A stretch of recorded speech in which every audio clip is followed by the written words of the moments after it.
ایک بادشاہ کی 7 بیٹیاں تھیں۔ ایک دن بادشاہ بہت خوش ہوتا ہے اور اپنی 7 بیٹیوں کو بلا کے پوچھتا ہے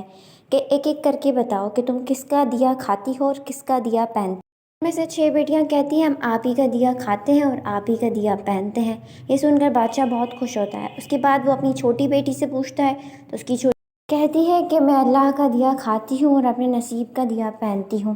یہ بات سن کر بادشاہ بہت غصہ ہو جاتا ہے اور اپنے سپاہیوں کو حکم دیتا ہے کہ اس بدبخت کو جنگل میں چھوڑ آؤ، پھر دیکھتا ہوں کہ یہ کس کا دیا کھاتی ہے اور کس کا دیا پہنتی ہے۔ یہ سنتے ہی اس کو ایک گھنے جنگل میں چھوڑ آتے ہیں اور بیچاری اکیلے گھنے جنگل میں ادھر ادھر بھٹکتی ہے اور اس کو کچھ نظر نہیں آتا، بالآخر اسے ایک جھوپڑی نظر آتی ہے۔ وہ بڑی حیران ہوتی ہے کہ اس جنگل میں یہ جھوپڑی کیسے آ گئی آخر۔ اس جھوپڑی کے اندر چلی جاتی ہے اور وہاں ایک بوڑھا آدمی اس کو نظر آتا ہے جو کھانس رہا ہوتا ہے اور پانی مانگ رہا ہوتا ہے، تو وہ اس کو جا کر پانی دیتی ہے۔ تو پوچھتا ہے بیٹی تم یہاں کیا کر رہی ہو اتنے گھنے جنگل میں؟ تو پھر وہ اس کو اپنا سارا ماجرا سناتی ہے اور وہ کہتا ہے کہ تم یہیں رہ سکتی ہو، میں جو ہے شہر میں کام کرنے جاتا ہوں، میں کل صبح چلا جاؤں گا اور 8 دن بعد واپس آؤں گا۔ گھر میں کھانے کے لیے سب کچھ رکھا ہوا ہے اور ایک گائے ہے، تم اس سے دودھ لے سکتی ہو اور برابر میں ہی پانی کی ندی ہے۔ یہ کہہ کر بوڑھا صبح کو شہر کی طرف روانہ ہو جاتا ہے۔ باتی اپنے گھر کا سارا کام نمٹا کر صفائی اپنے لیے دودھ لے آتی ہے، آدھا گلاس خود رکھ لیتی ہے اور آدھا گلاس باہر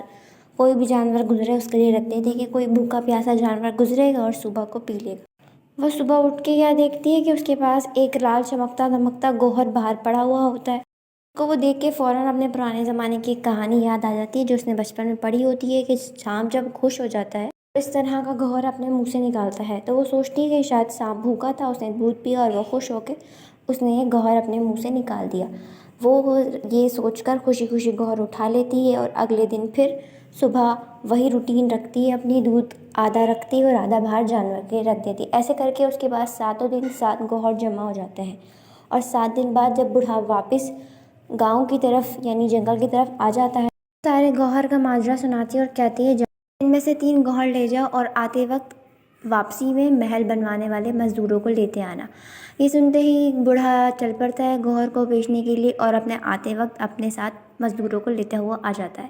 اور دیکھتے ہی دیکھتے وہ ایک بہت عالیشان محل بنوانا شروع کر دیتی ہے،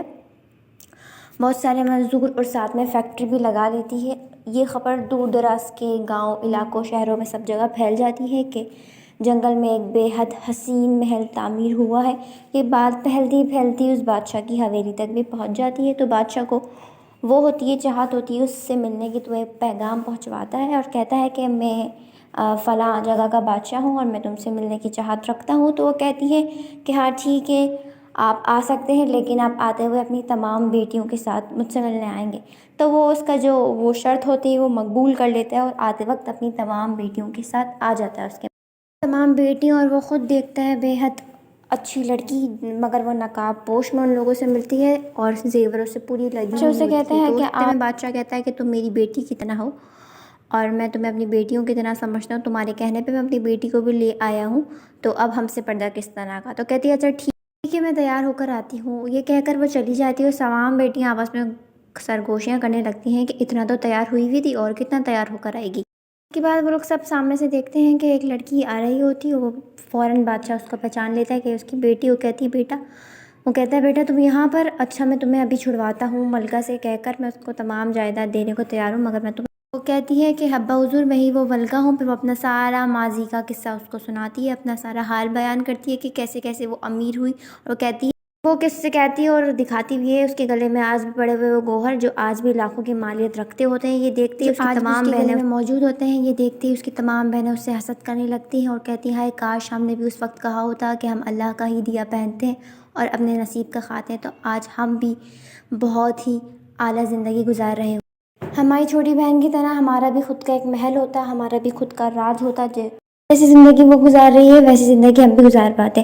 تو اس کہانی کا موضوع یہ تھا کہ اللہ نے سب کا نصیب لکھا ہوا ہے اور جو اللہ نے جس کے نصیب میں لکھا ہوا ہے وہ اس کو مل کے رہے گا، چاہے وہ اس سے کہیں پر بھی چلا جائے، چاہے وہ کسی جنگل میں ہو یا پھر کسی جھوپڑ پٹی میں ہو، اللہ نے اس کا نصیب اگر عالیشان لکھا ہوا ہے تو پھر وہ عالیشان ہی رہے گا۔